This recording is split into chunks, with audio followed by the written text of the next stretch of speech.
Good morning everyone. आज हम लोग यूनिट 4 स्टार्ट करने वाले हैं। In last lecture we are already done with unit 3 and उसके जो भी टॉपिक थे वो सारे कंप्लीट हो गए। अब यूनिट 4 के अंदर आपका फर्स्ट जो टॉपिक है वो टैक्सेशन है। रिमेंबर लास्ट टाइम यूनिट 3 हम लोगों ने कंप्लीट किया था। We have already done discussing about anticipatory bail क्या होता है, section 438 of CRPC, code of criminal procedure. So उसमें आपको जो एंटीसिपेटरी बेल है उसके प्रोविजंस क्या रहता है वो हम लोगों ने देखा था। एंटीसिपेटरी ट्रांजिट बेल क्या होता है वो मैंने आपको स्टार्टिंग में बताया था, एंड ट्रांजिट रिमांड क्या होता है ये मैंने देखा था, मतलब हम लोगों ने डिस्कस किया था। तो बेसिकली अगर कोई ऐसे प्रोविजंस होते हैं तो उसके अंदर हम लोग क्या करते हैं, आपको सबसे पहले अरेस्ट होने के पहले ट्रांजिट बेल लेना रहता है ना। तो ये जो बेल होता है ये ऑप्शंस होते हैं किसमें, जब अगर हम लोग कोई कॉग्निजेबल ऑफेंस में अगर इन्वॉल्व है तब ऐसे कोई पैटर्न्स या पॉइंट्स जो है वो पिक्चर में आते हैं, right. Now, Unit 4 basically talks about taxation. ध्यान से देखो। So, in this topic, we'll be talking about chapter 6, that is e-commerce. अब यहाँ पे देखो, we are basically talking about taxation. अब टैक्सेशन के अंदर होगा क्या, मैंने आपको बताया था कि फ्रांस ने एक गाफा टैक्स अप्लाई किया है। GAFA, जी मतलब Google, Amazon, Facebook and Apple, ये 4 कंट्रीज के ऊपर अलग से उन्होंने टैक्स अप्लाई किया है।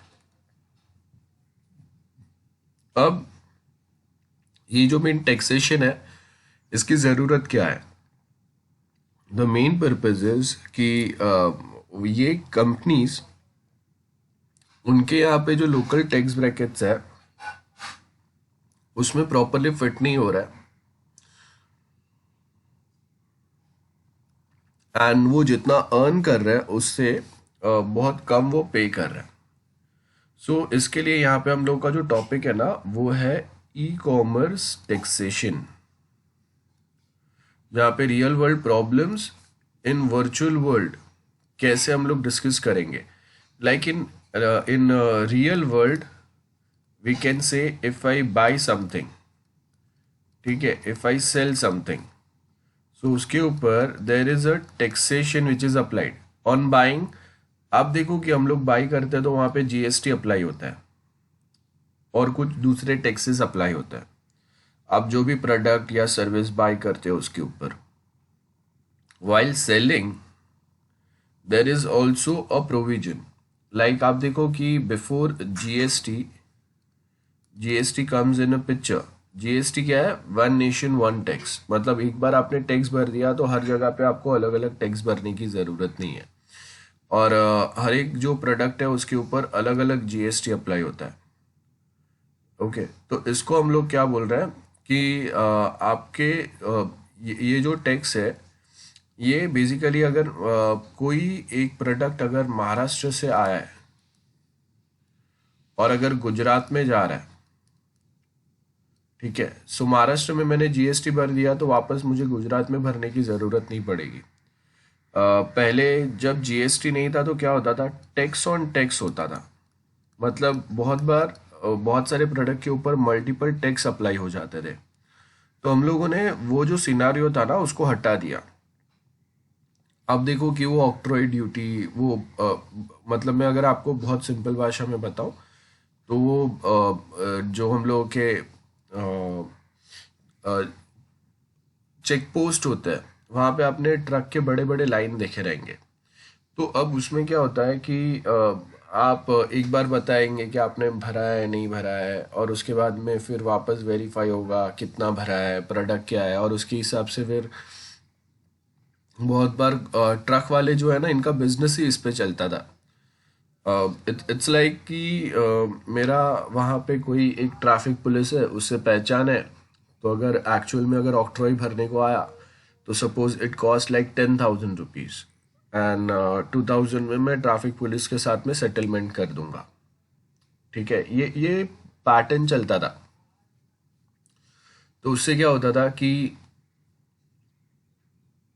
आप वो चेक पोस्ट से निकल गए और उसके बाद वापस कोई दूसरा इतना बड़ा चेक पोस्ट आना नहीं है, अंदर अंदर सेटिंग होता था। तो ट्रक वालों की भी बहुत कमाई होने की, और जो पुलिस है उनको भी, ट्रैफिक पुलिस सबकी नहीं लेकिन थोड़े बहुत ट्रैफिक पुलिस की बहुत ज़्यादा कमाई होती थी। हम लोगों ने वो सिनारियो चेंज किया। आज के टाइम पे जीएसटी है, तो आपने वो एक बार पे किया तो उसके उसके साथ आपको एक इलेक्ट्रॉनिक चालान मिलता है, और ये जो जीएसटी है ऑनलाइन फाइल करना है आपको। तो उसी के साथ आपको एक चालान मिलेगा, वो लेके आप जहाँ कहीं पे भी जाएंगे वहाँ पे वो सेम पैटर्न अप्लाई हो जाएगा। तो one nation one text, one tax sorry, ये आपका जीएसटी है। और ऐसा जीएसटी जो है ये बहुत सारे नेशंस, बहुत सारे कंट्री में ऑलरेडी अप्लाई किया हुआ है। और वही कुछ पॉइंट्स के ऊपर हम लोग डिस्कस करेंगे कि यहाँ पे कौन से पॉइंट्स हैं ऐसे जिसमें हम लोग अगर देखें कि ऐसा कोई टैक्स अप्लाई हुआ है, और मेनली जीएसटी नहीं लेकिन जो ई कॉमर्स के ऊपर टैक्स अप्लाई हुआ है। अब देखो, अगर आपको पता चलेगा कि जो अगर हम लोग कोई एक कॉमर्स फॉलो करता है उसके ऊपर टैक्सेशन क्या है, तो उसी के बेस के ऊपर हम लोग ई कॉमर्स के ऊपर टैक्सेशन अप्लाई करेंगे। मतलब अगर मुझे पता ही नहीं है कि एक्चुअल में टैक्सेशन क्या है, तो फिर मैं वर्चुअल वर्ल्ड के ऊपर टैक्सेशन कैसे अप्लाई करूंगा, या मुझे कैसे पता चलेगा कि प्रॉब्लम क्या है, और हम लोग ये टैक्सेशन चैप्टर क्यों पढ़ रहे हैं। याद रखो, आपका जो रिमेनिंग सिलेबस है दैट इज़ यूनिट 4 और 5, उसमें ये ही सबसे एक बोरिंग चैप्टर है। इसको छोड़ के कोई दूसरा चैप्टर इतना थोड़ा बड़ा कॉम्प्लिकेटेड, थोड़ा मतलब थोड़ा लेंदी है, और थोड़े कुछ कंसेप्ट्स है। ओके, तो इसको छोड़ के कोई दूसरा चैप्टर नहीं है जिसमें इतना डिटेलिंग रहेगा। यूनिट 5 तो बहुत सिंपल है। तो this is the last thing जिस पे आपको थोड़ा सा मेहनत करना पड़ेगा इन आईपीआर। सो अब यहाँ पे हम लोग क्या बोल रहे हैं, सबसे पहले तो हम लोग के पास टैक्सेशन पॉलिसीज है, एंड उसके साथ में एक वर्ड आता है। जब अगर हम लोग ई कॉमर्स की बात करते हैं ना, तो ई कॉमर्स के अंदर there are companies who are coming from US in India, या फिर वाइसे वर्सा होगा। मतलब इंडिया से कोई कंपनी यूएस में जा रहा है, या फिर सेम वे कोई एक कंपनी इंडिया से सिंगापुर जा रहा है, या फिर वाइसे वर्सा। तो अब क्या है, इन टूडेज टाइम ग्लोबलाइजेशन है। मतलब कंपनीज जो है वो आपस में अलग अलग लेवल पे डील करते हैं या बिजनेस करते हैं। तो उसमें ना अभी हम लोग के पास एक टग ऑफ वॉर चल रहा है, मतलब बहुत सालों से एक प्रॉब्लम चल रहा है, डिफाइनिंग द परमानेंट एस्टेब्लिशमेंट। कि ये परमानेंट एस्टेब्लिशमेंट वाला कंसेप्ट को हम लोग अप्लाई कैसे करेंगे, और ये होता क्या है समझते हैं। अब दो बेसिक प्रिंसिपल्स है ऑफ टैक्सेशन जो इंटरनेशनली रिकग्नाइज्ड है। फर्स्ट क्या है, रेसिडेंट बेस्ड टैक्स। मतलब मैं बिजनेस कर रहा हूँ सिंगापुर में, सपोज मेरा बिजनेस जो है वो यूएस में है, लेकिन अब यहाँ पे क्या बोला है, सॉरी, रेसिडेंट मैं यूएस में हूँ और सोर्स जो है मेरा इनकम का वो इंडिया में है। ठीक है, तो अब मैं बोलूँगा कि भाई भले आप यूएस में रहते हो लेकिन आप अर्न तो इंडिया में कर रहे हो, तो इंडिया में तो आपको टैक्स पे करना पड़ेगा as per Indian taxation policy. आप ऐसा तो नहीं होगा कि भाई आप यूएस में रहते हो तो आप वहाँ पे ही पूरा अपना जो भी प्रॉफिट है वो लेके चले जाएंगे। फॉर एग्जाम्पल आप देखो, we have Facebook, then Google, they earns billions of dollars from India. अब अगर मैं उनको इंडिया में टैक्स पे किए बिना अगर यूएस में जाने दूंगा तो यहाँ से हम लोगों ने उनको जो अलाव किया है उसका बेनिफिट क्या हो गया देन? वो टैक्स कहाँ पे भर रहा है? यूएस में ही भर रहा है। लेकिन हम लोग का मेन जो पॉइंट है वो क्या है? As per Indian income tax act 1961, India taxes their residents on their global income। मतलब आपका थोड़ा सा इनकम, सपोज जैसे मेरे फैमिली इनकम के ऊपर आप अगर टैक्स फाइल कर रहे हैं तो आप देखो कि अभी या फिर मेरा खुद का बिजनेस है उसके ऊपर। सो यहाँ पे हम लोगों ने क्या बोला है? India taxes their resident on their global income under the resident based taxation. आपने यूएस में जॉब किया, वहां से जो भी आपने अर्न किया उसमें से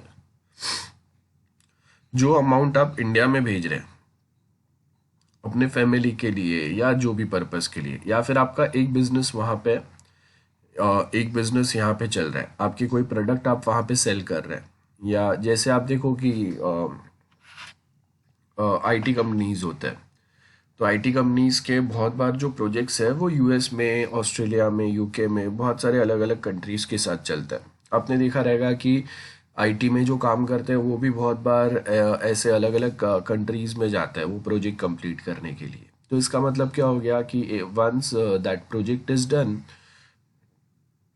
आपको वहाँ से जो भी पैसा मिलेगा आप वो इंडिया में लाएंगे। इन शॉर्ट, आपका कंपनी अगर इंडिया में है तो आपको यूएस से जो भी अमाउंट मिला है डॉलर में, वो यहाँ पे हम लोगों का किस में कन्वर्ट हो जाएगा? रुपीस में कन्वर्ट होगा। That comes in our bank account.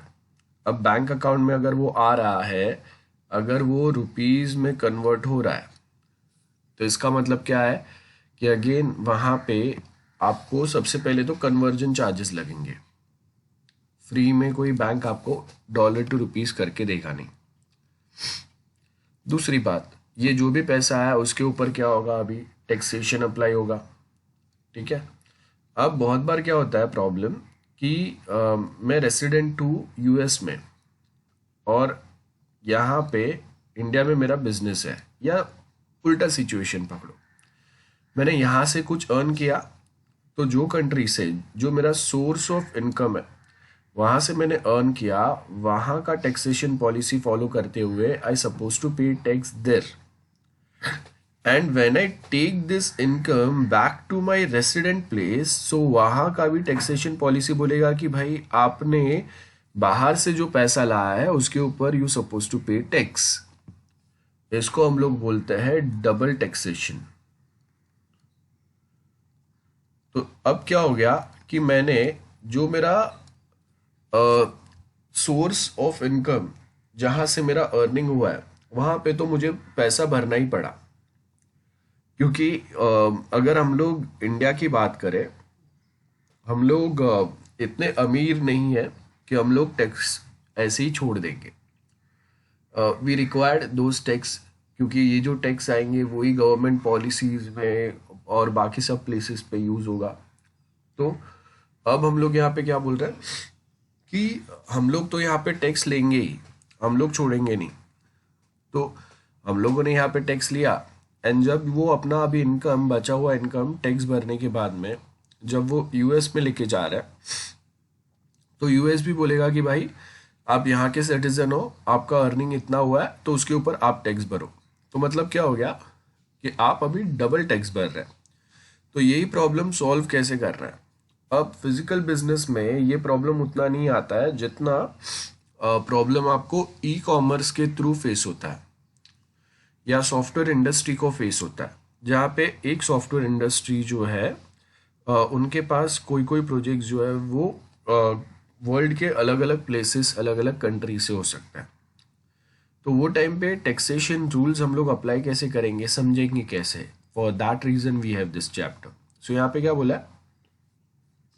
For a non resident they charge tax on their income sourced in that country under the source based taxation। Source taxation, source मतलब जहां से आपका revenue generate हुआ है, है ना. So from where you have earn that money you suppose to pay tax there. So अब यहाँ पे तो कंपलसरी हो गया. देन नेक्स्ट क्या बोल रहा है, at this point when a resident of one country gains a salary from the source in another country. अब मैं अगर जॉब पे हूँ यूएस में, तो क्या हुआ, मुझे सैलरी मिलेगा वहाँ पे, यूएस में मुझे सैलरी मिल रहा है. तो वो सोर्स क्या बोला है, from a source in another country. अब मेरा रेसिडेंट जो है वो सपोज इंडिया है, मुझे सैलरी जो मिला है वो कहाँ से मिला, यूएस से मिला. तो यहाँ पे क्या होगा, double taxation emerges on the ground that one country में tax that income on the source principle. मतलब मैं बोलूँगा कि भाई आपने यहाँ से अगर अर्न किया है, so you suppose to pay tax here, we don't care आपकी कंट्री में आपका क्या सिनारियो है. तो same thing is applicable in India as well. So अगर Facebook, Google, they earn something from India, so we ask them na कि you supposed to pay tax here because you have earned that money from Indian people, so you supposed to pay tax here, while the other countries may tax it on the resident principle. So अब क्या बोल रहा है, countries जो है ना उनके अपने अपने अलग अलग टैक्सेशन है. कोई कोई क्या बोलता है कि आपका सोर्स ऑफ इनकम जो प्लेस है वहां पे आपको टैक्स भरना है, और कोई बोलते हैं रेसिडेंट वे के ऊपर टैक्स भरना है. अब इसमें प्रॉब्लम क्या है कि जो कंट्रीज बहुत ज़्यादा अमीर नहीं है, उनके पास ये प्रिंसिपल होता है कि भाई आपका सोर्स रहेगा या फिर आपका रेसिडेंस रहेगा, then you suppose to pay tax. दोनों की कंडीशन में आपका सोर्स ऑफ इनकम ये है, इंडिया है, तो आपको टैक्स पे करना है इंडिया में. आप इंडिया में रेसिडेंट हो तो भी आपको टैक्स पे करना है. सो यहाँ पे हम लोगों को क्या बोला, by and large after the source based taxation the source countries apportioned the privilege to tax the income emerging in that country. सो मैंने यहाँ पे टैक्स भर दिया. अब मैं जब अपने कंट्री में जाऊँगा वहाँ पे वो रेसिडेंट बेस्ड टैक्स लेंगे मेरे पास से. तो एक बार मैंने टैक्स भर दिया है, सपोज इंडिया में मैंने 20% टैक्स पे किया है, और अब जब मैं वापस यूएस में जा रहा हूँ, अपने होम कंट्री में कहीं पे जा रहा हूँ, तो वापस मेरे पास टैक्स लिया जा रहा है. That is something which is not allowed. या वो प्रॉब्लम सॉल्व होना चाहिए, अलाउड नहीं, अलाउ तो है ही, इसके लिए ये तकलीफ है. तो अब देखो कि 20% टैक्स पे किया, और जब मैं वापस अपने घर पे ये अमाउंट भेजूंगा, तो सपोज वहाँ पे वापस वो 20% अप्लाई करेंगे, मतलब मेरे इनकम के ऊपर 40% में टैक्स पे कर रहा हूँ. अगर इतना टैक्स भरने को अगर आ गया लोगों को, जो पहले बहुत सारे लोगों को प्रॉब्लम होता था, तो मैं अर्निंग क्यों करूँ बाहर जाके. मैं उससे बेटर मैं इंडिया में जितना कमा रहा हूँ उतना ही करूँगा मैं, क्योंकि अगर मेरा एक्स्ट्रा अर्निंग में कुछ जो ट्राई कर रहा हूँ वो आधा तो मेरा टैक्स भरने में चले जा रहा है, तो मेरा प्रॉफिट क्या हुआ, कुछ नहीं. गेटिंग. सो अब क्या होता है, सोर्स सपोज यूएस है, अब मैं जब अगर इंडिया में ये पैसा भेजूंगा तो उसके ऊपर टैक्स अप्लाई होगा. तो बहुत बार लोग जो है ना डबल टैक्सेशन अवॉइड करने के लिए क्या करता है कि वो जाएंगे, मेनली आपने देखा रहेगा, we have a hawala system in India which is called as a black economy. So आप देखो कि जितना बड़ा इकोनॉमी आपका बैंकिंग ट्रांजेक्शन्स पे दिखता है, जो हम लोगों के बैंक्स है जहाँ पे आपको पता चलेगा कि ओके इसके अकाउंट में इतना पैसा है, या फिर this company earns this money. So on paper company के जो वैल्यूज है उससे बड़ा एक ब्लैक इकोनॉमी चलता है जो पूरा कैश में डील करता है. जैसे आप देख लो कि डायमंड बिजनेस है इंडिया में, तो ये पूरा कैश में चलता है. तो अब क्या होता है कि अगर मैं वो कैश इकोनॉमी अगर मैं वाइट में अगर कन्वर्ट करूंगा, तो एक बहुत बड़ा अमाउंट आएगा टैक्स पे करने का, और वो मुझे करना नहीं है.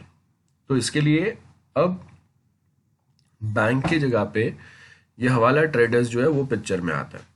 अगर मैं मेरा कुछ अर्निंग हुआ है यूएस में, अब वो जो अर्निंग है वो सपोज मेरा कैश में मुझे मिला है 10,000 $20,000 जो भी है, जैसे भी हुआ है।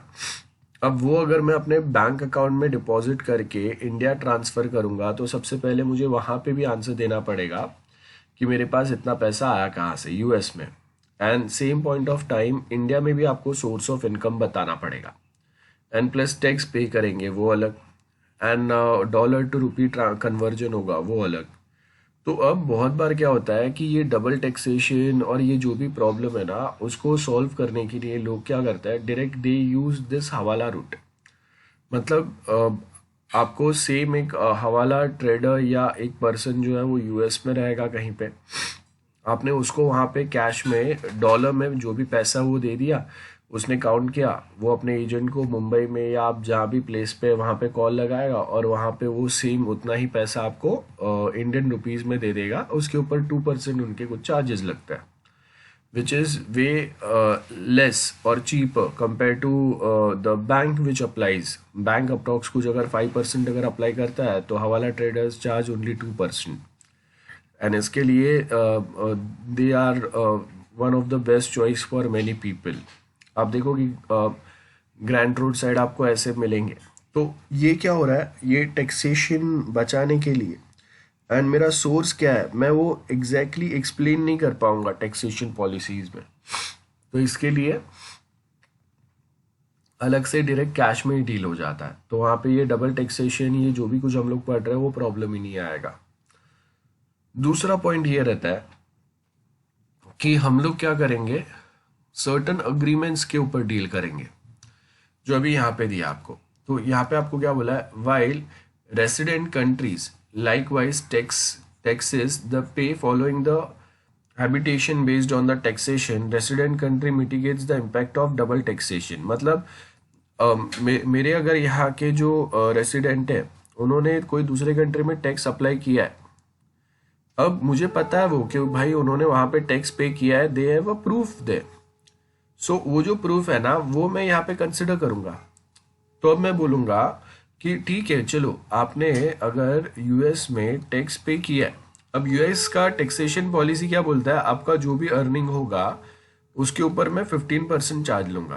तो मैं बोला ठीक है चलो आपने 15% यूएस में भर दिया, यू सबमिट दैट, एंड उसको मैं एज अ क्रेडिट कंसिडर करूँगा। और उसके आगे आपको इंडिया में जो अर्निंग होता है उसके ऊपर कितना पे करना पड़ता है। तो सपोज अगर मैं बोल रहा हूँ कि आपका एक सर्टन अमाउंट के ऊपर अगर जाता है तो 20% आता है, और उसके ऊपर अगर जाता है तो 30% आता है।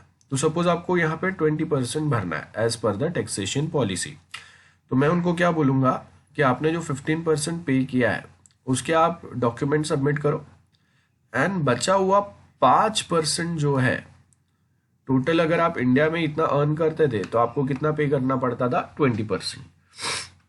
आपने 15% यूएस में भर दिया है, तो अब अगर मैं वापस आपके पास से 20% डिमांड करूंगा तो 15 + 20 कितना हो गया आपका टोटल, 45% टैक्स हो गया, सॉरी 35% टैक्स हो गया। उतना मैं नहीं ले रहा हूँ, तो मैं क्या बोलूँगा कि आपके ऊपर वो बर्डन नहीं आना चाहिए। तो आई जस्ट सिंपली से 15% what you have submitted or what as a tax you have paid in the source country जहाँ से आपका अर्निंग हुआ है, एंड इंडिया के रूल के हिसाब से आपके ऊपर टोटल टैक्स जो अप्लाई होना चाहिए वो 20% है।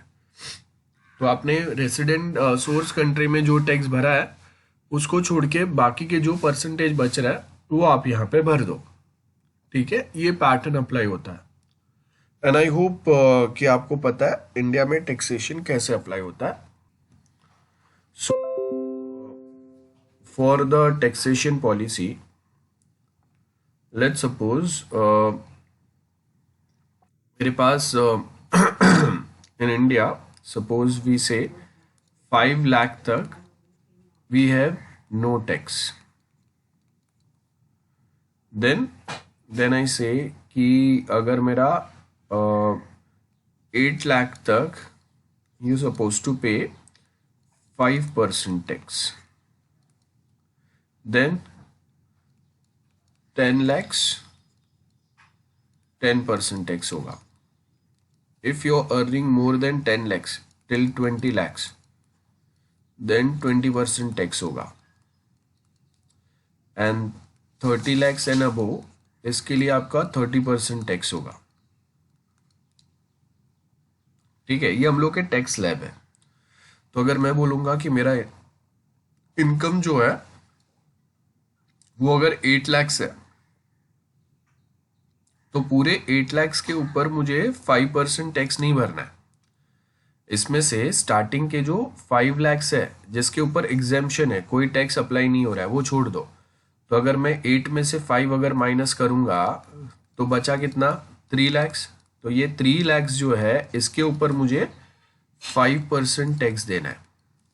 सेम वे 10 lakhs पे क्या होगा. अब 10 lakhs का सिनारियो देखो, 10 lakhs पे कैसे चीज़ें वर्कआउट होंगे. इसमें से 5 lakhs मैंने छोड़ दिया जिसके ऊपर कोई टैक्स अप्लाई नहीं होगा. तो अगर मैंने 10 में से 5 छोड़ दिए तो बचे कितने, 5 lakhs बचे, है ना, 5 lakhs. अब ये जो 5 lakhs है इसमें से वापस क्या होगा, 8 लाख तक मेरा 5% इनकम है. सो ये 3 lakhs यहाँ पे आए जिसके ऊपर मैंने क्या किया, 5% टैक्स पे किया. एंड बाकी जो 2 लाख बचे इसके ऊपर 10% टैक्स अप्लाई होगा. तो वो टोटल ये पैटर्न होता है. ये 5 जिसके ऊपर कोई टैक्स नहीं, 8 लाख तक मेरा 5% टैक्स है. तो 5 लाख के ऊपर जो बाकी के 3 लाख है उसके ऊपर 5% टैक्स, और लास्ट में जो 2 लाख बचे उसके ऊपर 10% आएगा. अब अगर मैं यहाँ पे अगर बात करूँ, नेक्स्ट जो है हम लोग का 20 lakhs वाला. 20 lakhs में क्या होगा, वी हैव 5 lakhs जिसके ऊपर कोई टैक्स नहीं है, नो टैक्स. देन इसके बाद के जो 3 लाख आएंगे 8 लाख तक उसके ऊपर 5% टैक्स है. उसके बाद 2 लाख आएंगे इसके ऊपर 10% टैक्स है. तो यहाँ तक ये टोटल कितना हो गया, 10 लाख हो गए, बराबर है ना. सबको अगर मैं ऐड करूँगा तो इसके बाद अभी 10 लाख के ऊपर 20 lakhs तक जो है कितना परसेंट टैक्स है, 20. तो ये सब होने के बाद में बचे हुए जो 10 lakhs है, ठीक है, रिमेनिंग, इसके ऊपर मेरा 20% टैक्स अप्लाई होगा. एंड अगर मैं 30 लाख वाले ब्रैकेट में आ रहा हूँ, मतलब मेरा ईयरली इनकम अगर 30 लाख या उससे ज़्यादा है, तो इसके बाद में बचे हुए जो 10 lakhs होंगे उसके ऊपर 30% टैक्स अप्लाई होगा. ये टैक्सेशन रूल्स रहते हैं, ऐसा पैटर्न फॉलो होता है. ठीक है, अब हम लोग वापस अपने टॉपिक पे आते हैं. So now as you can see here, जो मैं आपको बता रहा था कि we have a resident based tax, mitigate the impact of double taxation either by the method for tax exemptions or by the method for a tax credit. मतलब मैं क्या करूँगा, आपके अकाउंट में वो क्रेडिट डाल दूंगा ना कि भाई आपने 15% जो है वो यूएस में भरा है और बचा हुआ जो टैक्स है वो आप इंडिया में भरेंगे. ये होगा. देन ये सब हम लोग क्यों कर रहे हैं, सो दैट हम लोगों के जो रेसिडेंट है या कोई दूसरे कंट्री के जो बिजनेसमैन है, हर किसी के लिए हर कोई बिजनेस क्यों करता है, प्रॉफिट अर्न करने के लिए. तो आप एक लिमिट तक उनके ऊपर टैक्स पे अप्लाई करो, लेकिन उसके बाद में उनके ऊपर टैक्स अप्लाई नहीं करो ना, बराबर है. और इसके लिए हम लोग क्या करते हैं, डबल टैक्सेशन अवॉइडेंस अग्रीमेंट करते हैं. सो हम लोगों के ऐसे अग्रीमेंट्स जो है ना वो सिंगापुर के साथ है. डबल टैक्सेशन अवॉइडेंस अग्रीमेंट, नाम पे से पता चल रहा है कि आपको ये अग्रीमेंट क्यों चाहिए, सो दैट डबल टैक्सेशन जो है वो अवॉइड हो जाए. तो अगर मैं सिंगापुर से बिलोंग कर रहा हूँ, so I will pay tax in Singapore. India में से मैं कितना भी अर्न करूँगा मैं डायरेक्टली जाके सिंगापुर में पे करूँगा. और सिंगापुर में अगर कोई इंडियन बिजनेसमैन है तो वो वहाँ पे टैक्स पे करने के बदले वो अपना जो भी प्रॉफिट हुआ है उसके ऊपर टैक्स वो कहाँ पे अप्लाई करेगा, पे करेगा, इंडिया में करेगा. तो ये क्या हो गया, ये एक सिंपल सिनारियो हो गया. मैं बोल रहा हूँ कि डबल टैक्सेशन में हम लोगों ने बोल दिया कि भाई आप रेसिडेंट बेस्ड टैक्स के ऊपर अप्लाई करो. तो अगर मैं इंडिया से बिलोंग कर रहा हूँ मैं इंडिया में पे करूँगा. अगर मैं सिंगापुर में बिलोंग कर रहा हूँ मैं वहाँ पे करूँगा. एंड एक बार मैंने वहाँ पे किया या फिर इंडिया में पे किया कहीं पे भी एक जगह पे, तो उसके बाद फिर मैं खाली उसका इन्फॉर्मेशन जो है वो वहाँ का टैक्सेशन डिपार्टमेंट को, वो कंट्री के टैक्सेशन डिपार्टमेंट को दे दूंगा and they will not be charge any tax on me. So यहाँ पे वही दिया है, double taxation avoidance agreement introduced which includes principle of permanent establishment. अब ये देखो, ये बहुत इंटरेस्टिंग वर्ड है, परमानेंट एस्टेब्लिशमेंट।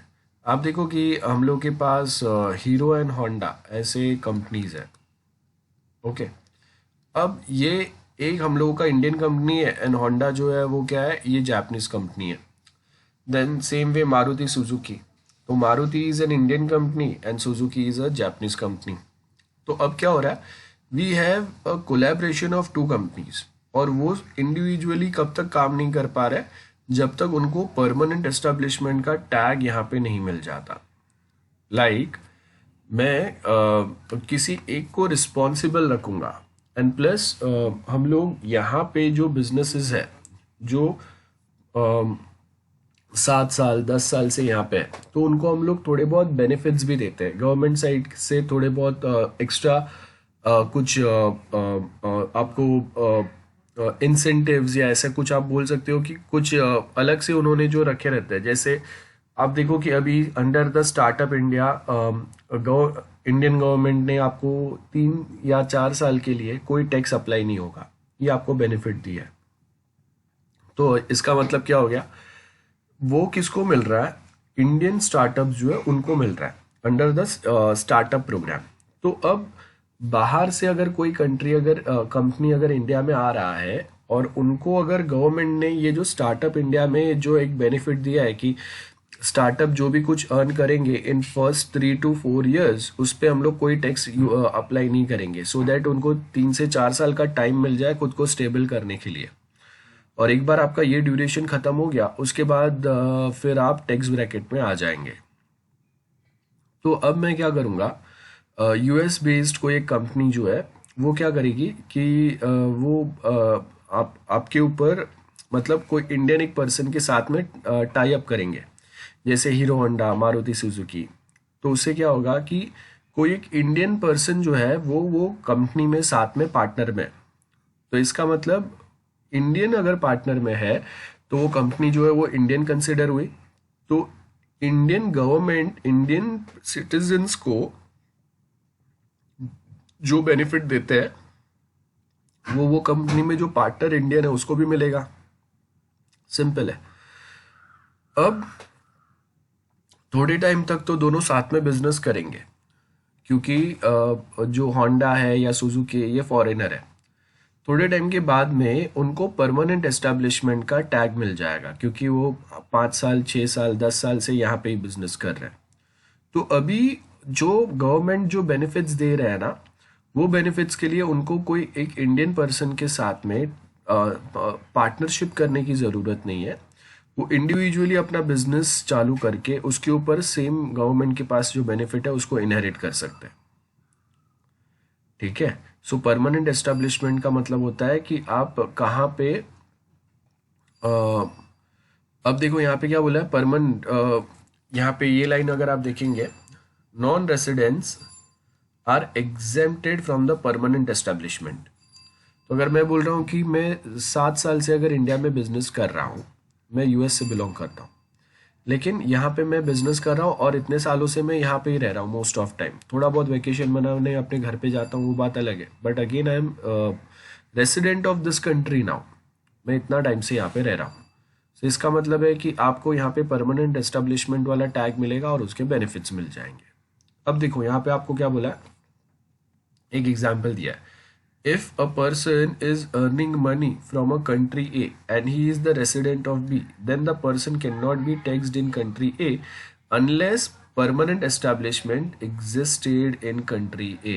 तो इसके लिए हम लोग क्या देखते हैं, परमानेंट एस्टेब्लिशमेंट का टैग देते हैं, जिससे आप फाइनली डिफाइन हो जाएगा कि आप यहाँ से बिलोंग कर रहे हो तो आपको यहाँ पे भी टैक्स पे करना है, परमानेंट एस्टेब्लिशमेंट। सो यहाँ पे वही दिया है, if a person is earning money from country A and he is the resident of country B, then the person cannot be taxed in country A unless a permanent establishment exists in country A. ठीक है, तो इसके लिए बहुत बार countries जो है वो अपने टैक्सेशन रूल्स जो है ना, ये टैक्सेशन रूल्स को वो मॉडिफाई करते हैं, या इसको हम लोग बोलते हैं अमेंडमेंट, चेंजेस करना। एंड उसके बेस के ऊपर फिर वो क्या करेंगे, ये ऐसे कुछ क्लॉजेस डाल देंगे जिसके बेस के ऊपर हम लोग डिफाइन करेंगे कि भाई आपने यहाँ पे अर्न किया है तो पे यहाँ पे करना ही पड़ेगा। अब ये जो इश्यूज है, ये सबसे पहले तो अब ये जो भी टैक्सेशंस के और ये जो भी इश्यूज है ना, वो सबसे पहले अमीर कंट्री के पास जाता है, मतलब उनको तकलीफ होता है। एंड उनका तकलीफ होता है, वो अपने कुछ रूल्स बनाते हैं, और उसके बाद बाकी के जो जैसे आप देखो कि फर्स्ट वर्ल्ड कंट्रीज जो है ये सबसे अमीर कंट्रीज कंसिडर होते हैं, जहाँ पे स्टैंडर्ड ऑफ लिविंग ये वो बहुत अच्छा है, हर किसी के पास एक इनफ टाइप का जॉब होता है। सो यहाँ पे अगर आप देखेंगे तो हम लोगों को क्या बोला, we have one OECD, organisation for economic को टास्क डेवलपमेंट, एक कंपनी है, सॉरी एक ऑर्गेनाइजेशन है। और ये जो ऑर्गेनाइजेशन है ये बेसिकली यूरोपियन कंट्रीज जो है ना उनका ऑर्गेनाइजेशन है, OECD। ओके, मतलब जो यूरोपियन कंट्रीज है जो वेल एस्टेब्लिश्ड है, या जिनको हम लोग फर्स्ट वर्ल्ड कंट्री बोलते हैं, तो उनके आपस में टैक्सेशन के सबसे ज़्यादा प्रॉब्लम हो रहे थे। क्योंकि हम लोग को पता है यूरोप क्या है, यूरोप के अंदर कुछ 17 कंट्रीज के बीच में, I don't remember the exact number, but approx कुछ 17 कंट्रीज है यूरोप के, जिनके बीच में अग्रीमेंट हुआ है। And based on this agreement कोई भी एक कंट्री में आ जा सकता है बिना पासपोर्ट के, या दूसरे कंट्री में बिजनेस कर सकता है।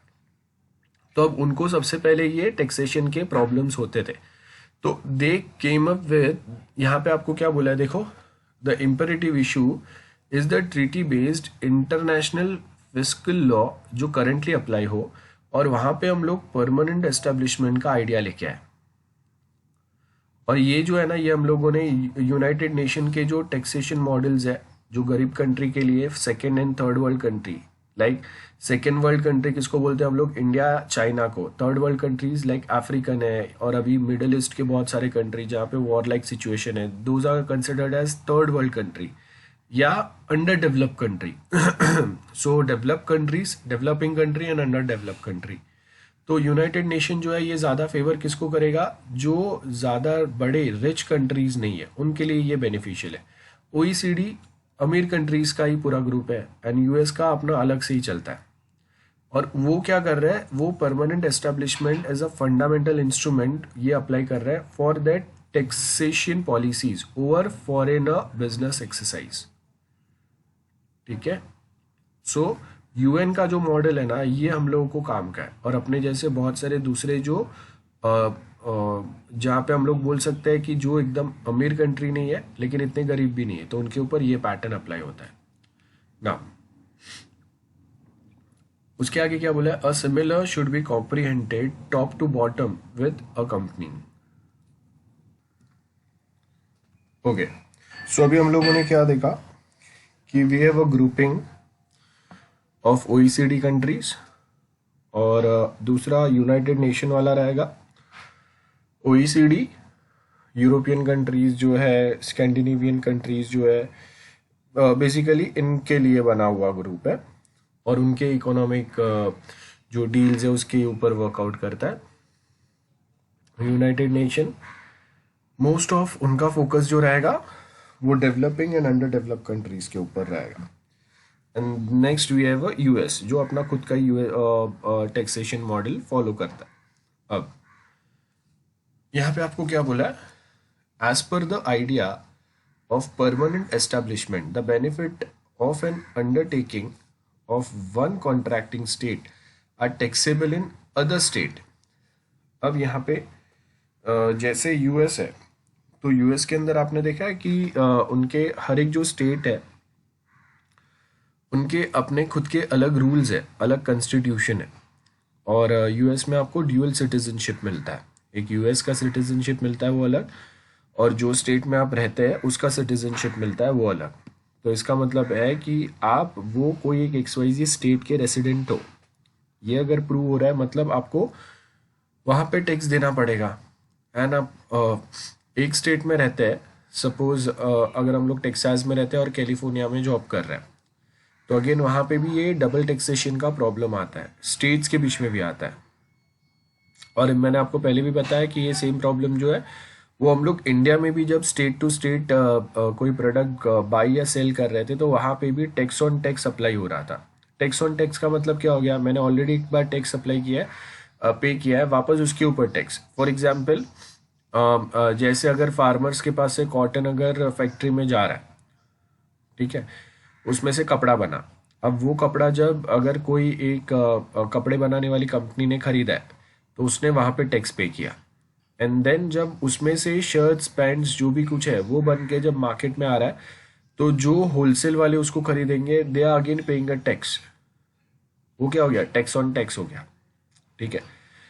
सो वैसा ही कुछ पैटर्न जो है मतलब वो अलग हो गया। अब यहाँ पे हम लोग क्या बोल रहे हैं कि आप अगर दो स्टेट में काम कर रहे हैं ना तो आपने एक स्टेट में भरा और वापस दूसरे स्टेट में भी आप भर रहे हैं। सो इसके लिए क्या बोला, as per the idea of P, benefits of an undertaking of one contracting state are taxable in other state just if the venture keeps up a permanent establishment in a later state and just the degree that benefits are owing to the permanent establishment. So lawful idea, if P is a bargain between a source state and a resident for the motivation behind taxation of the business benefits. So आपको basically permanent establishment वाला tag दे दो एक बार, अगर कोई आपके लोग जो है वो यहाँ पे अगर पे कर रहे हैं तो उनको वापस और कहीं पे करने के लिए फोर्स मत करो। यही कुछ पॉइंट्स है। The term must be seen in order to land at the level of monetary entrance at which it indicates by the treaty partners. Treaty मतलब हम लोग यहाँ पे क्या करेंगे, एग्रीमेंट कर लेंगे एक कंट्री के साथ में। जैसे फॉर एग्जाम्पल हम लोगों का सिंगापुर और इंडिया के बीच में एक ट्रीटी, एक अग्रीमेंट साइन हुआ है for double taxation avoidance agreement. So ये क्या होगा, this legitimize a country in a treating a foreign person in a, अपने लोगों से अलग मत समझो उनको, अपने जो रेसिडेंट है उनके हिसाब से ट्रीट करो उनको, ये बेनिफिट होता है। तो इसके लिए बहुत बार कंट्रीज जो है वो आपस में ऐसे ट्रीटी बनाते हैं, ठीक है, this is called as treaty और अग्रीमेंट हो गया, जिसमें हम लोगों ने क्या बोला है कि आप हम लोग के लोगों को ये वे में ट्रीट करेंगे एंड इन रिटर्न हम लोग आपको कोई बेनिफिट्स देंगे या आपके लोग जो हम लोग के पास है उनको भी हम लोग सेम वे में ट्रीट करेंगे। तो ये अग्रीमेंट हम लोग बनाते हैं या ट्रीटी बनाते हैं। अब यहाँ पे क्या बोला है, benefits of permanent establishment in the state of source either exempted in the state of resident or the residents permitted credit of tax paid. Credit मतलब मैंने क्या बोला कि अगर मैंने टैक्स पे किया है वो क्रेडिट आप अपने कंट्री में जब दूसरे साइड पे जब मैं टैक्स भरूंगा तो you will consider this credit, और बचा हुआ जो कुछ अमाउंट रहेगा that is only I suppose to pay, ठीक है। सो यहाँ पे क्या बोला है, द टैक्सिंग जुरिस्डिक्शन, जुरिस्डिक्शन हम लोग को पता है, अगर इंडिया में आप अर्न कर रहे हैं तो इंडिया का टैक्सेशन जुरिस्डिक्शन अप्लाई होगा as per Indian income tax act. Remember, Indian income tax act या इनकम टैक्स एक्ट, इसको भी एक शॉर्ट में अगर आप देखेंगे आईटी ही प्रोनाउंस होता है वो, लेकिन ध्यान से लिखना है आपको कि कौन से आईटी के बारे में बात कर रहे हैं हम लोग, इंफॉर्मेशन टेक्नोलॉजी या इनकम टैक्स। सो यहाँ पे क्या बोला है, taxing jurisdiction by the state of resident, जहाँ पे मैं रहता हूँ, इसको हम लोग क्या करेंगे, exchanged by the state of source where the individual needs to document his arrival of a salary and अब उसके आगे क्या बोला है देखो, consent of domestic taxation laws. मतलब इंडिविजुअल ने जहां कहीं पे भी उसका सोर्स ऑफ इनकम है,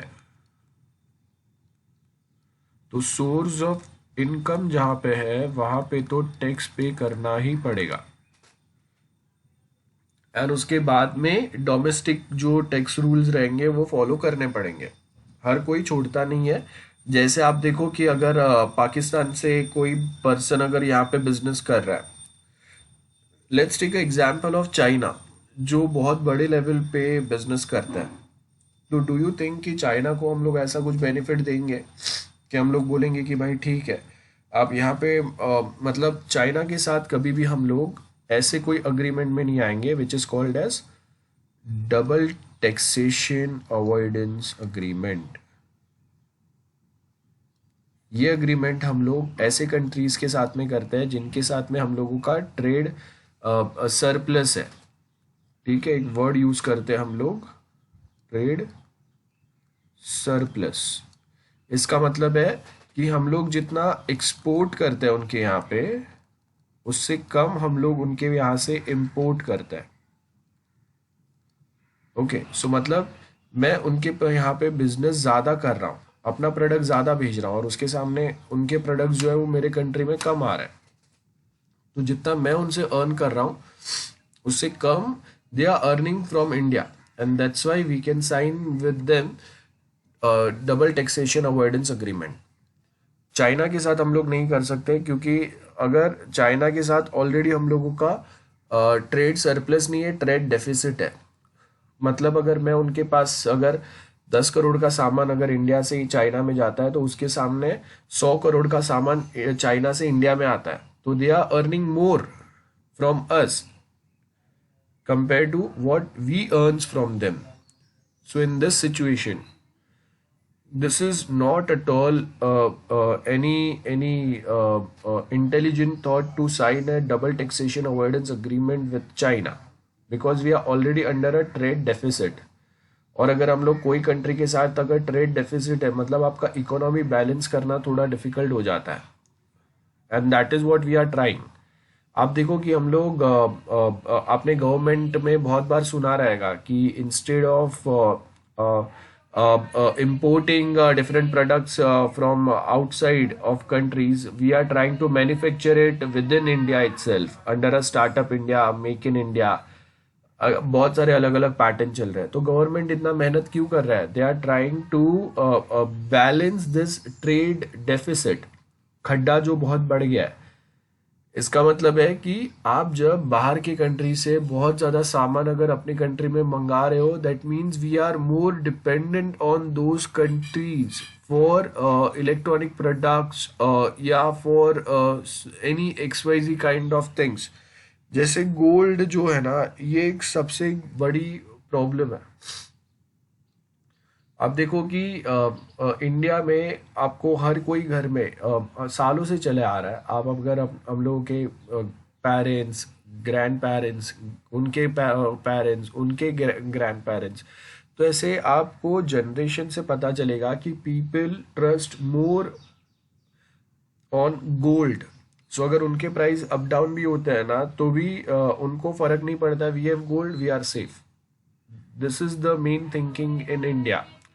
आपको कोई एक हाउसवाइफ के पास आप देखो कि आपको गोल्ड ज़रूर मिलेगा, और थोड़ा बहुत उन्होंने जो सेव कर करके देन उनको अपने पेरेंट्स के पास से मिला रहेगा। सो इन शॉर्ट कि गोल्ड जमा करना, कोई स्पेसिफिक फेस्टिवल पे गोल्ड खरीदना, ये एक हम लोगों का एक वी कैन से कि हम लोगों के एक सेम कल्चर में।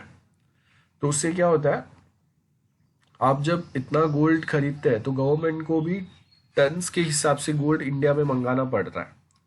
टन्स, हाँ, 1 टन 2 टन, और उसके लिए उनको उतना पैसे देने पड़ते हैं। और वो जो पैसे होते हैं वो डॉलर्स में पे करने पड़ते हैं, इंडियन रुपीज़ में नहीं पे करने पड़ते हैं, क्योंकि इंडियन रुपीज़ जो है वो ग्लोबली रिकग्नाइज्ड करेंसी नहीं है। आपको इंडियन रुपीज़ जो है वो भूटान में चलेगा, नेपाल में चलेगा, ज़्यादा से ज़्यादा आप और कहीं 1 आध 2 प्लेस पे चला पाएंगे। ठीक है, लेकिन उसको छोड़ के हर कोई इंडियन रुपीज़ में आपके साथ डील नहीं करेगा। आप अगर बाहर से कुछ खरीदते हैं तो वो जो डील होता है वो किस में होता है? डॉलर्स में होता है। तो और ये जो डॉलर्स है वो आते कैसे इंडिया में? फॉरेन कंपनीज जो आता है या बाहर काम करने वाले जो अपना सैलरी इंडिया में भेजते हैं, उससे हम लोगों को डॉलर मिलता है। और वो आपके पास वो डॉलर्स के रिजर्व रहते हैं, तो वो रिजर्व अगर कम होने लगा ना तो एक डॉलर जो है उसके कंपैरिजन में रुपीस का भाव जो है वो बढ़ते जाएगा। जैसे अगर मेरे पास डॉलर अगर कम है, मतलब डॉलर्स अगर बहुत ज़्यादा इंडिया से बाहर जा रहे हैं, तो क्या होगा, 75 80 रुपीज़ 90 रुपीज़ इक्वल टू $1 हो जाएगा। और उसी के सामने अगर मेरे पास डॉलर ज़्यादा है तो तब क्या होगा कि मेरे पास एक डॉलर इक्वल टू 60 65 70 रुपीज़, ये पैटर्न चलेगा। तो इसका मतलब क्या होगा कि जो भी लोग कोई प्रोडक्ट इंपोर्ट या एक्सपोर्ट कर रहे हैं ना, वो दोनों को बेनिफिट होंगे अच्छे खासे। Okay okay. सो आपको डॉलर्स जो है वो बचा के रखने की मेन ज़रूरत होती है। और वो डॉलर कब बचेंगे, जब हम लोग इंपोर्ट कम करेंगे, कंट्री में सामान कुछ कम मंगाएंगे और एक्सपोर्ट ज़्यादा करेंगे। आईटी कंपनीज सॉफ्टवेयर बना के दे रहे हैं और उसके रिटर्न में यूएस से या जो भी कोई कंपनीज है वो उनको डॉलर में पे कर रहा है। सो उससे क्या हो रहा है, कंट्री में डॉलर्स या ऐसे इंटरनेशनल करेंसीज आता है और उससे इंडियन रुपीस का वैल्यू जो है वो मार्केट में बना रहता है। आप देख लो कि पाकिस्तान, अब वहाँ पे उनका बिजनेस जो है वो काफ़ी लेवल तक टूट गया है। तो आप देखो कि एक टाइम में $1 was equal to some 80 rupees और समथिंग पाकिस्तानी रुपीज़। आज के टाइम पे वो सेम जो है ना वो 150 रुपीज़ के ऊपर गया है। तो इसका इसका ड्रॉबैक क्या हुआ, पहले अगर मैं बाहर से कोई एक सामान मंगाता था, सपोज अगर वो मुझे $50 $10 में मिलता था, तो मुझे वो टाइम पे कितना पे करना पड़ रहा था, चलो $100 पकड़ो, तो $100 अगर मैं बोल रहा हूँ 70 का रेट चल रहा है, मतलब 7,000 हो गया। ठीक है, अब उसी के जगह पे अभी मेरा एक जो डॉलर है उसका प्राइस अगर मेरा सपोज 150 हो गया, तो मतलब जो चीज़ मैं पहले 7,000 8,000 या 9,000 में ले रहा था, अब उसी के लिए मुझे 15,000 पे करने पड़ रहे हैं। तो कंट्री में जब हम लोग ये सारी चीज़ें लेके आएंगे तो वहाँ पे क्या होगा, इन्फ्लेशन बढ़ेगा, महंगाई बढ़ेगा, है ना। तो ये बहुत डायरेक्ट इम्पैक्ट होता है। तो इसके लिए हम लोग डबल टैक्सेशन अवॉइडेंस अग्रीमेंट जो अप्लाई करते हैं या साइन करते हैं, वो ऐसे कंट्री के साथ करते हैं जिनके साथ हम लोग का ट्रेड डेफिसिट नहीं है।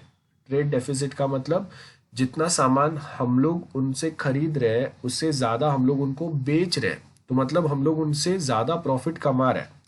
चाइना का सिनारियो क्या है कि चाइना अपने कंट्री में, आप देखो कि आज के टाइम पे आप जो भी मोस्ट ऑफ प्रोडक्ट आज भी खरीद रहे हैं ना, वो बॉर्डर स्टैंड ऑफ और वो जाने दो, वो एक पब्लिसिटी स्टंट था।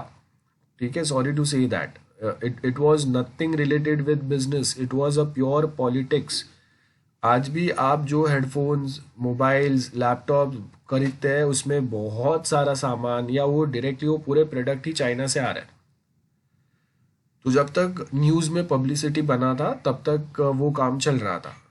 न्यूज़ में वो पब्लिसिटी बंद हो गया, गवर्नमेंट के आपस में सेटलमेंट्स हो गए, उनके कंट्री में उनका पॉलिटिक्स हो गया, अपने कंट्री में अपना पॉलिटिक्स हो गया, वी आर डन। और अभी हम लोग का सेम जो पैटर्न है वो वापस चालू हो गया। ठीक है, सो यहाँ पे हम लोग क्या बोल रहे हैं कि हम लोग के पास डबल टैक्सेशन अवॉइडेंस अग्रीमेंट हम लोगों ने किया है विद सम स्पेसिफिक कंट्री। तो उससे बेनिफिट क्या होगा कि वो कंट्री के लोग अगर यहाँ पे आएंगे तो हम लोग उनको उनके ऊपर टैक्स अप्लाई नहीं करेंगे, और हम लोग वहाँ पे जाएंगे तो वो हम लोग के ऊपर टैक्स अप्लाई नहीं करेंगे, क्योंकि मैं जो कंट्री से बिलोंग कर रहा हूँ वहाँ पे जाके मैं टैक्स पे कर दूंगा।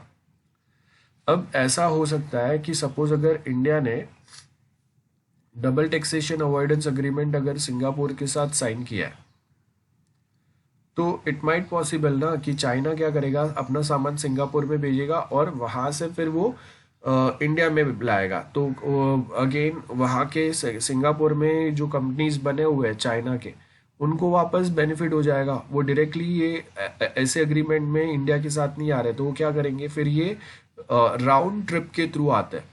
और ये बहुत बार हम लोगों को प्रॉब्लम होता है, हुआ भी है।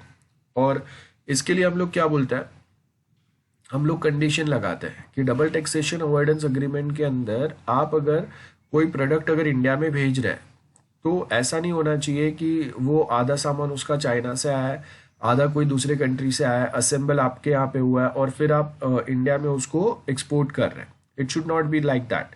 अगर वो जो भी अगर लैपटॉप या कुछ है, तो suppose for just for an example I will say कि अगर 60% चीज़ें अगर वो आपके कंट्री में मैन्युफैक्चर हुए है उसके, तो ही हम लोग उसको आपके कंट्री का प्रोडक्ट कंसिडर करेंगे, एंड उसी के बेस के ऊपर देन हम लोग उसको डबल टैक्सेशन अवॉइडेंस अग्रीमेंट के ब्रैकेट में लाएंगे। अगर कोई एक प्रोडक्ट जो सिर्फ 20% आपके यहाँ पे बना है और बाकी का जो 80% है वो सपोज चाइना में बना है, तो इसका मतलब क्या है कि चाइना इंडिया और सिंगापुर के बीच में जो अग्रीमेंट हुआ है उसका बेनिफिट लेके अपना प्रॉफिट निकाल रहा है। सो टाइम पे वैसे प्रोडक्ट को हम लोग लोकल प्रोडक्ट कंसिडर नहीं करेंगे वो कंट्री का, एंड उसको कोई अग्रीमेंट के जो बेनिफिट्स है वो नहीं मिलेंगे। ओके, सो यहाँ पे आपको क्या दिया है, we have article 5(1) defines a permanent establishment and lays down the basic rule that the business activity carried on through the fixed place of business would constitute the permanent establishment of taxpayer। जैसे सालों तक आप देखो कि अभी Facebook है, तो अब सालों से आई थिंक फ्रॉम 2007 तब से लेके दिस इज 2020 खत्म हो गया, and we have started with this. So आप देखो कि it's almost 13 years, let's suppose we are in one country and still we are not thinking to close business here। तो फिर आपको क्या करना चाहिए, अगर इंडिया में परमानेंट एस्टेब्लिशमेंट का कंसेप्ट अगर अप्लाई है तो आप ये ब्रैकेट में आ जाओ, यहाँ के गवर्नमेंट के साथ अच्छा रहेगा। और आप देखो कि अभी के जो कंपनीज है ना, वो बिजनेस में कंपटीशन में रहने के लिए, अपना इमेज बचाने के लिए बहुत बार ऐसे कोई प्रॉब्लम नहीं करते। लाइक फ्लिपकार्ट जो है एक टाइम पे बहुत ज़्यादा टैक्स चोरी कर रहा था। आई मस्ट से कि एक बहुत वर्स्ट एक हिस्ट्री रहा है उनका टैक्स चोरी करने में, चीटिंग, ये वो 10 बहुत सारे चीज़ें, बहुत सारे आपको बार बार डिस्प्यूट्स ये वो मिलेंगे, एंड बहुत सारे लोगों ने पर्सनली एक्सपीरियंस भी किया रहेगा और न्यूज़ में भी आपने बहुत बार सुना रहेगा। तो अब क्या है कि ऐसे कोई कंपनीज है जो मार्केट में खुद का एक ब्रांड बनाने का ट्राई कर रहे हैं, और उनके सामने जब अमेजोन जैसे कंपनीज आ जाए जो खुद के रेपुटेशन पे खुद का इमेज बना रहा है, तो आपने अमेजोन के बारे में इतना कोई रॉन्ग इन्फॉर्मेशन, खबरें जो है ना वो न्यूज़ में नहीं सुने रहेंगे, क्योंकि वो अमेजोन 2 प्रोडक्ट बेच के थोड़ा सा प्रॉफिट कमा के वापस जाने के लिए नहीं आए। They are here to stay, and to stay here they suppose to create their image. आप देखो आज के टाइम पे if I order any product from Amazon, I am well assured कि अगर वो प्रोडक्ट अगर मुझे सूटेबल नहीं रहा, I will return that product and company will definitely refund my money. So ये जो गारंटी है वो स्टार्टिंग में फ्लिपकार्ट या दूसरे कोई ई कॉमर्स प्लेटफॉर्म के साथ नहीं था, एंड उसकी वजह से अभी मार्केट में कंपटीशन आ गया फ्लिपकार्ट के लिए। तो अब अगर उसको अमेजोन की कंपटीशन में रहना है, तो अमेजोन जैसा कस्टमर्स के साथ बिहेव करता है, अमेजोन जैसा कस्टमर्स को ट्रस्ट आता है, वैसा ट्रस्ट फ्लिपकार्ट के ऊपर आना चाहिए। So that's why they are trying to improve their service as well as their image. वही कर रहे हैं आज के टाइम पे। सो यहाँ पे आपको क्या बोला है, वी हैव आर्टिकल 5(1) जहाँ पे परमानेंट एस्टेब्लिशमेंट का कंसेप्ट दिया हुआ है, जहाँ पे हम लोग फिक्स प्लेस बिजनेस का डिफाइन करेंगे, और वो जो फिक्स प्लेस है वो हम लोग वहाँ पे परमानेंट एस्टेब्लिशमेंट का टैग डाल देंगे, बराबर है। Then article 5(2) several examples of fix place of business, this example could be said for positive list.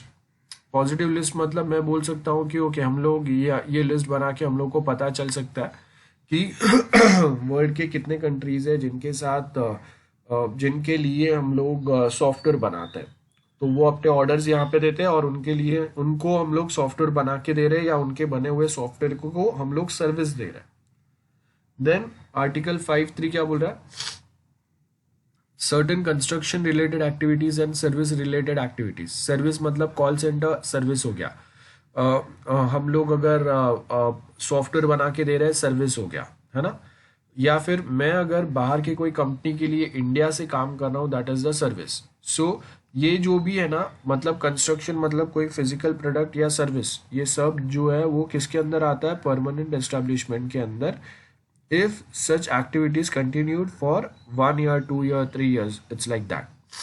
Then next क्या बोला है, permanent establishment shall be deem not to include certain activities and this could be said to form a negative list. Negative list का मतलब मैं बोल रहा हूँ कि okay, we are not allowing any product जिसमें ड्रग्स रहेंगे,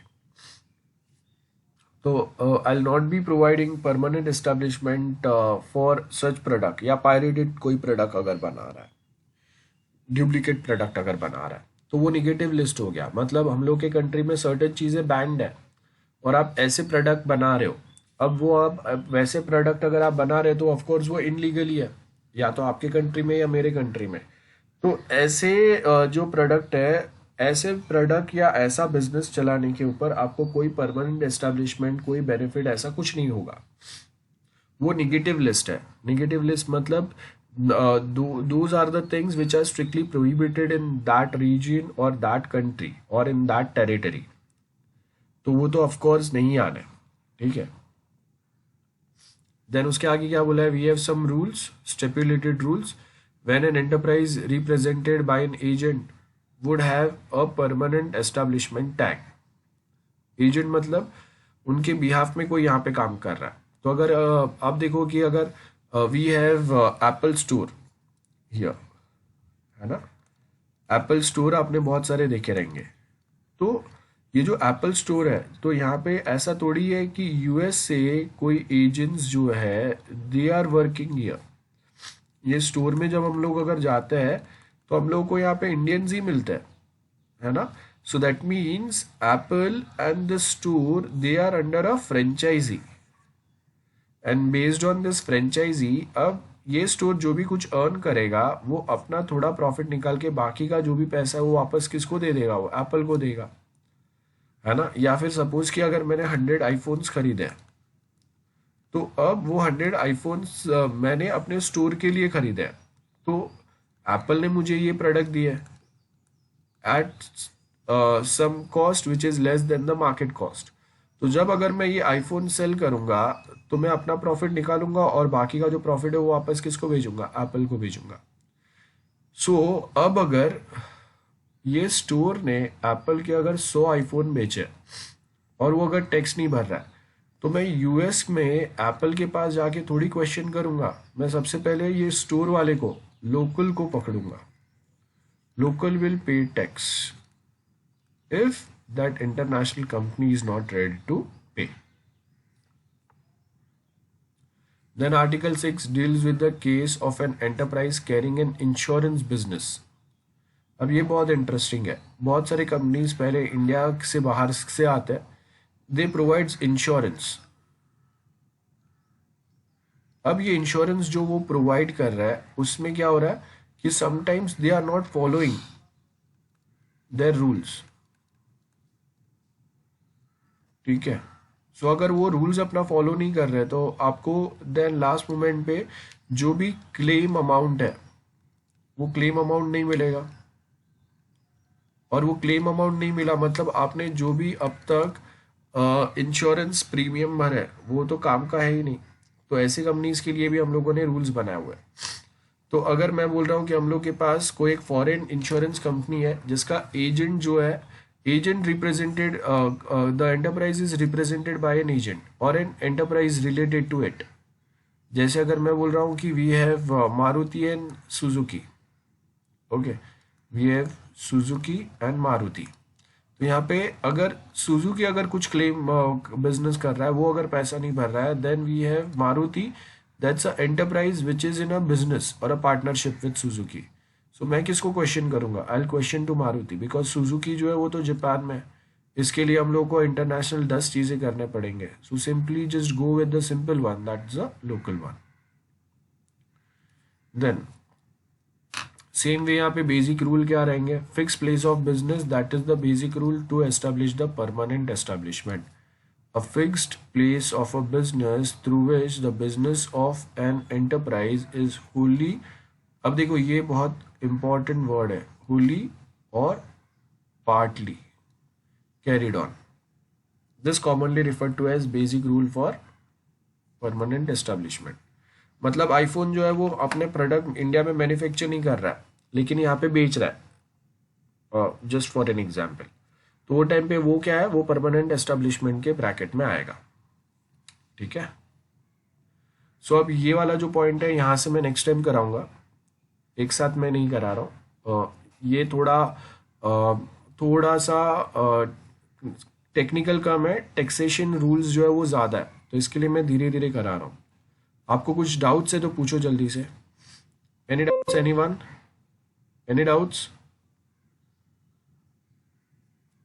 okay No, sir. Okay okay, so will keep it till here.